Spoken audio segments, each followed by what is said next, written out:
Halo teman-teman pemilih, jumpa lagi bersama KPU Kabupaten Karanganyar pada rubrik Jadi Tahu, Jagongan Demokrasi dan Tahapan Pemilu. Pada episode kali ini, Jadi Tahu mengangkat tema berkait generasi Z, pandangan pada demokrasi. Teman pemilih, simak di YouTube KPU Kabupaten Karanganyar, subscribe, komen, like, dan share. Pastikan ikuti media sosial KPU Karanganyar di Twitter, Facebook, serta Instagram. Teman pemilih, setiap zaman pasti ada orangnya, dan setiap orang pasti juga ada zamannya. Demikian halnya yang kita angkat pada perbincangan kali ini. Generasi Z menjadi generasi yang menarik untuk kita bincangkan, karena di Indonesia menurut survei ada sekitar 27% populasi generasi Z di tahun 2020 kemarin. Dan di Kabupaten Karanganyar, generasi Z ini ada di angka 27% juga pada sensus tahun 2020. Generasi Z yakni penduduk yang lahir pada tahun 1997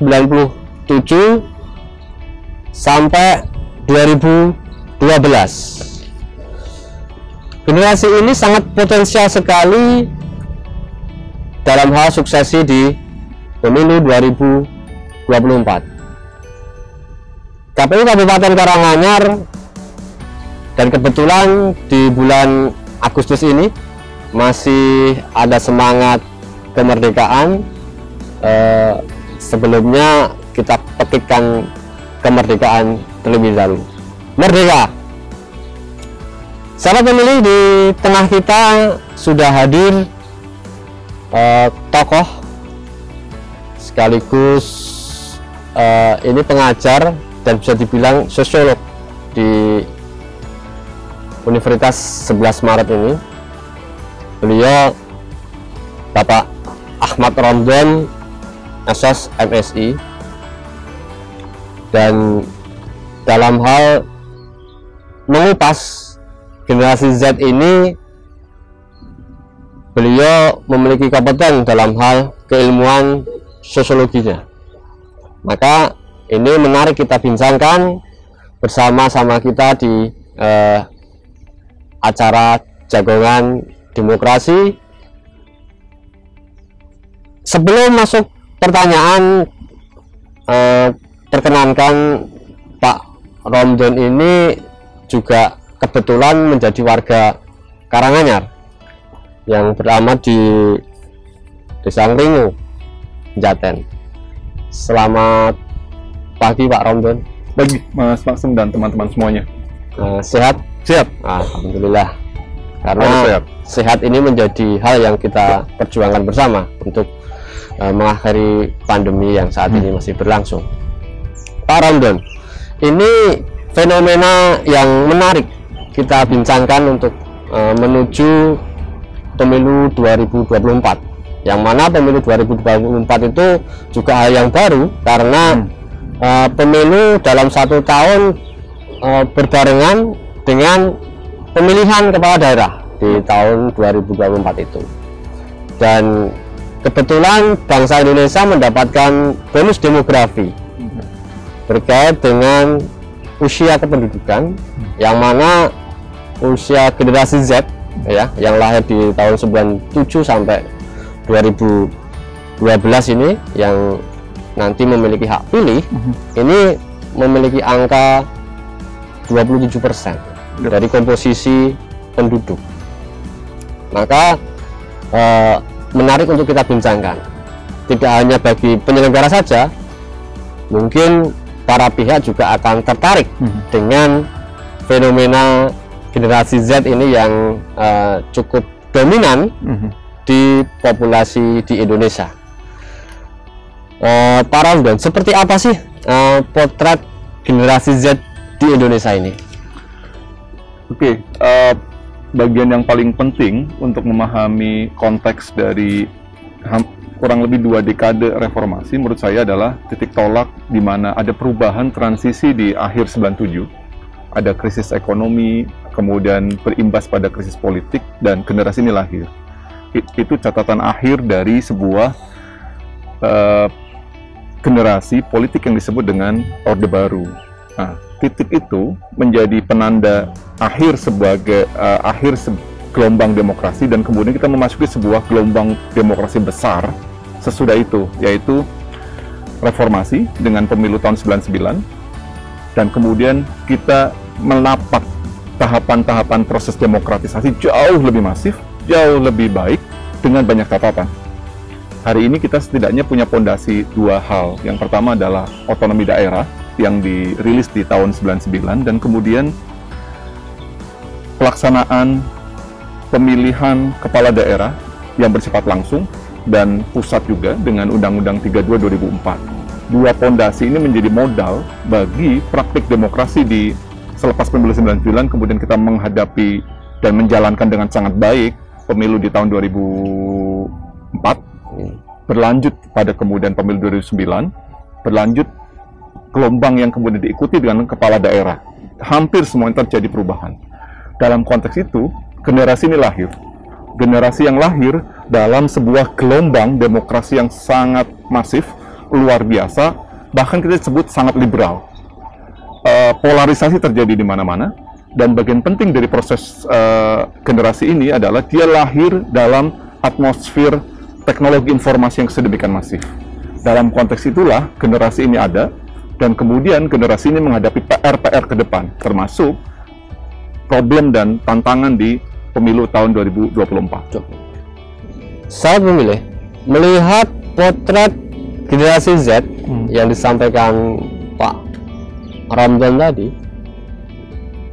tentu menarik untuk lebih didalami, karena generasi Z ini lahir dari masa reformasi hingga pasca reformasi sampai 2012, dan ke depan pesta demokrasi di tahun 2024 yang kebetulan juga secara regulasi akan berbarengan dengan pemilihan kepala daerah seluruh Indonesia serentak. Ini generasi Z, bagaimana kecenderungan orientasi dalam hal melihat pelaksanaan ataupun hajatan demokrasi di Indonesia ini?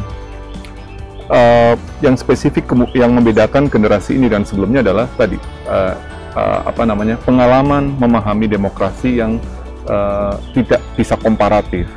Ada satu generasi lebih lanjut yang kemudian dia mengalami sebuah periode Orde Baru, bagaimana demokrasi kemudian tidak tumbuh sebagaimana layaknya demokrasi, dan kemudian ada satu generasi yang kemudian benar-benar lahir dalam sebuah ekosistem demokrasi yang sudah sangat terbuka, di mana pilkada dilakukan, pemilihan presiden dilaksanakan, kemudian partai politik dengan jumlah yang sangat besar. Artinya generasi ini menjadi generasi paling awal yang kemudian punya mandatori secara langsung tentang apa itu demokrasi sesungguhnya. Itu yang pertama. Yang kedua, saya pikir transformasi teknologi informasi mungkin di 2 dekade atau 1 dekade terakhir memberikan kita banyak hal tentang apa itu yang disebut dengan kebebasan berpendapat. ruang-ruang demokrasi hari ini jauh lebih terbuka, jauh lebih inklusif, walaupun kemudian tidak menutup kemungkinan kita punya banyak catatan, kita masih punya banyak PR. Ketika kemudian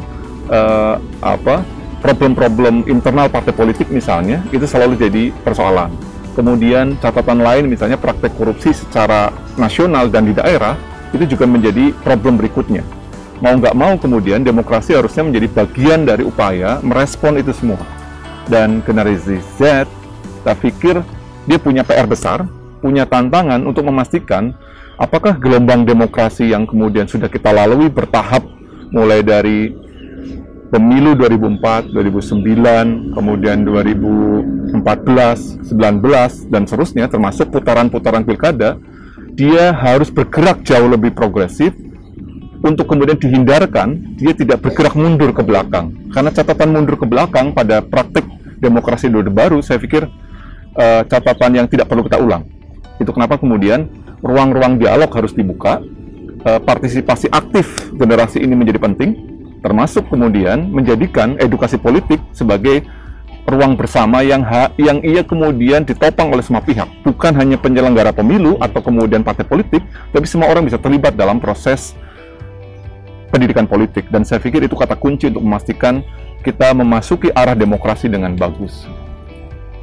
Teman pemilih, setelah penjelasan dari Pak Romdon tadi mengenai orientasi generasi Z terhadap demokrasi, tentu akan menarik apabila ini kita tarik ke lokal di Kabupaten Karanganyar, yang mana generasi Z Pak Romdon ini juga tidak berbeda dengan nasional Indonesia.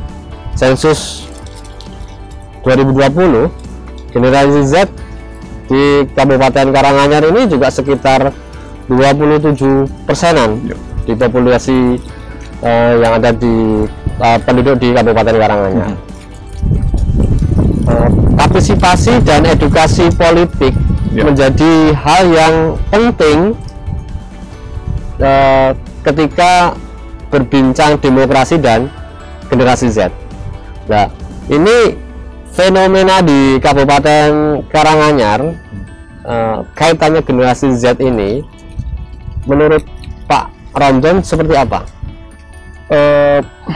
Bagian yang kalau mau kita bahas gitu, saya pikir apa yang terjadi di Karanganyar juga tidak lepas dari bonus demografi secara nasional yang akan kita semai di tahun 2030 misalnya. Jadi artinya sebaran pola demografi di usia ini merata. Itu yang pertama. Yang kedua, angka 27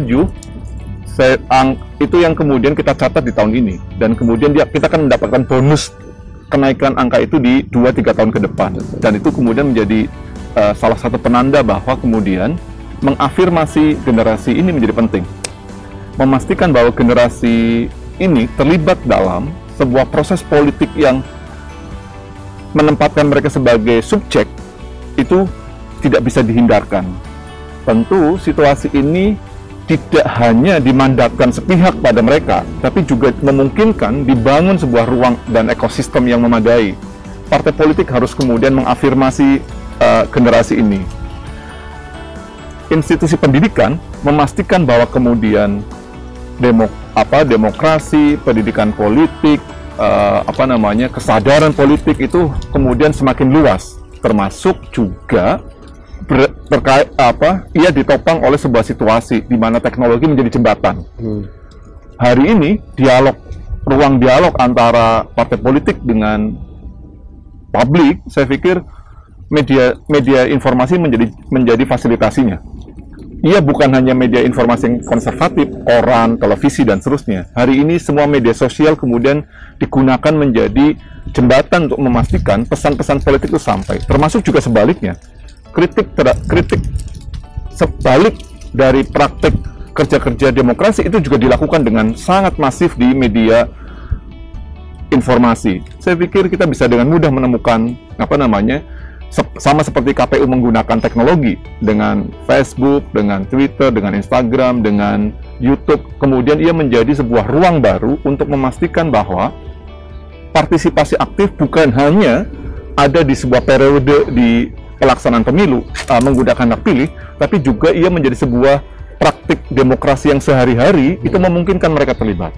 Dan pada saat bersamaan, ketika partisipasi aktif ini mungkin, dia bisa hadir karena ada sebuah pendidikan politik yang masif. Dan saya pikir tugas kita semuanya memastikan pendidikan politik bersama-sama, sekaligus ujung dari proses pendidikan politik adalah menempatkan generasi Z ini, anak-anak muda ini, menjadi subjek dari proses perubahan yang bakal terjadi.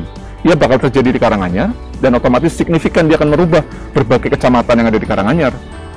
Termasuk ketika kemudian gelombang ini tidak bisa dibendung, saya pikir akumulasi proses ini juga akan terjadi dalam skala nasional. Saya pikir kalau hari ini kita bicara pada momen-momen Agustus, maka refleksi terbaiknya adalah bangsa ini juga didirikan oleh sebuah generasi yang sangat muda, oleh gelombang gerakan yang sangat progresif dari orang-orang yang mempromosikan nasionalisme, dan mereka kemudian menjadi founding father hari ini. Tapi saya percaya bahwa anak-anak muda akan menjadi faktor penting, akan menjadi aktor strategis. Saya percaya itu, dan saya pastikan anak-anak muda akan secara aktif mengambil peran itu. Dengan begitu, maka andil dan peran generasi Z tidak hanya di Karanganyar tentunya ya, juga di secara nasional, karena ini juga menjadi bagian dari populasi di Indonesia. Ini generasi Z mengambil porsi peran dalam hal keberlangsungan kehidupan demokrasi ini seperti apa, Pak? Peran terbaik dari generasi ini saya pikir dia kemudian bisa diawali dengan memaknai ulang tentang apa itu otonomi daerah. Bagaimana kemudian kota atau kabupaten di mana kita tinggal, kita bisa dorong bersama-sama perubahannya. Itu yang pertama. Yang kedua, generasi ini memungkinkan dia memahami dan merefleksikan lebih panjang bagaimana demokrasi hari ini adalah kerja keras dari sebuah proses transisi politik yang berat. Memastikan kerja-kerja demokrasi bekerja secara ideal, saya pikir tugas kita semuanya. Ia tidak bisa dibebankan pada partai politik sepihak, ia tidak bisa dibebankan pada penyelenggara pemilu saja, tapi kemudian dia memastikan sebagai ruang-ruang demos yang kemudian setiap orang bisa terlibat dan menjadi bagian dari proses perubahan itu. Dan kesadaran ini menjadi kata kunci untuk memastikan bahwa generasi ini terlibat. Apapun bentuknya, kalau kemudian hari ini mereka ada di ruang-ruang institusi pendidikan, mereka bisa beraktif berorganisasi. Ketika mereka ada di tempat mereka tinggal, mereka bisa memastikan bahwa ada banyak hal yang bisa mereka lakukan di tempat mereka tinggal. Ketika mereka ada di kota atau kabupaten, di Karanganyar misalnya, mereka bisa terlibat ke dalam situasi-situasi yang hari ini memungkinkan keterlibatan mereka. Terutama kata kunci dari pandemi. Saya pikir pandemi ini memberi kita pelajaran banyak, memberi kita PR untuk memastikan bahwa ada yang harus kita rubah, termasuk juga cara kita merespon demokrasi ke depan. Dan saya percaya generasi ini menjadi generasi pembelajar dalam situasi yang sulit. Dan moga-moga kita lekas keluar dari pandemi dan kemudian kita melaksanakan demokrasi jauh lebih baik di periode-periode ke depan. Saya pikir itu harapan saya, dan saya percaya generasi ini bisa melakukan itu. Teman pemilih, itu tadi penjelasan dari Bapak Ahmad Romdon terkait dengan generasi Z yang mana ini menjadi potensi untuk pemilih pemula di tahun 2024. Dan berakhir sudah edisi Jadi Tahu untuk bulan Agustus ini. Semoga episode ini bisa bermanfaat untuk kita semua untuk menuju suksesnya pemilu 2024 dan pemilihan serentak tahun 2024. Teman pemilih selalu patuhi protokol kesehatan dengan gunakan masker, cuci tangan, pakai sabun, jaga jarak, hindari kerumunan, kurangi mobilitas, dan stay di rumah. Dan sekali lagi kami ucapkan terima kasih untuk Sama-sama. Pak Ramdan untuk episode Jagongan Demokrasi di bulan Agustus ini. Wassalamualaikum warahmatullahi wabarakatuh.